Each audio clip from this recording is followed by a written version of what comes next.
Dneska mám volno, takže bych mohl přijít po mojí čelku. Nic, já se hraji. Co?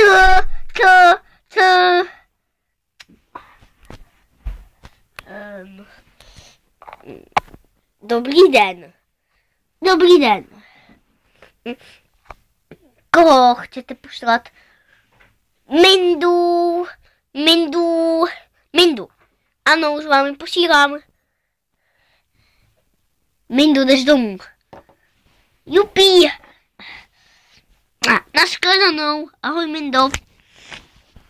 Tati, děkuji, že jsi přišel. Měl jsem totiž volno. A kde je máma?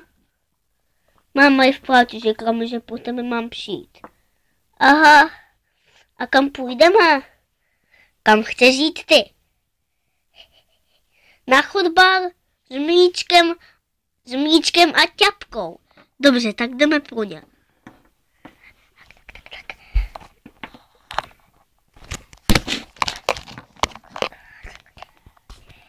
Mami, pojď sem prosím.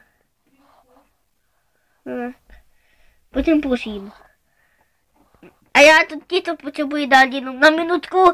Půjdeš na minutku do Kyju. Pojď sem. Pojď rychle, podrž na minutku. Na minutku jí podrž, aby tam byly vidět ty 2 kočičky. Už nemusíš. No, tak já jdu. Mňau. Co? Ahoj. Chceš jít s námi na fotbal? Ano, můžu. Ale ještě. Tak jdeme. Co? Chceš jít s námi na fotbal? Ano, můžu. Ano, můžeš.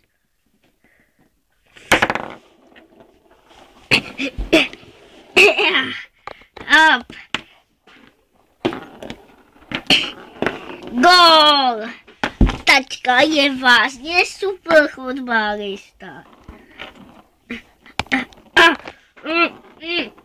Vlastňáka. Hop.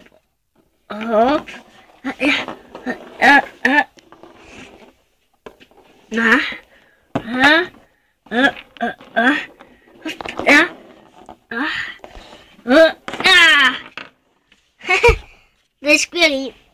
No. Jo. Takže 1-1. Jasně. Ale už musím jít za mamou.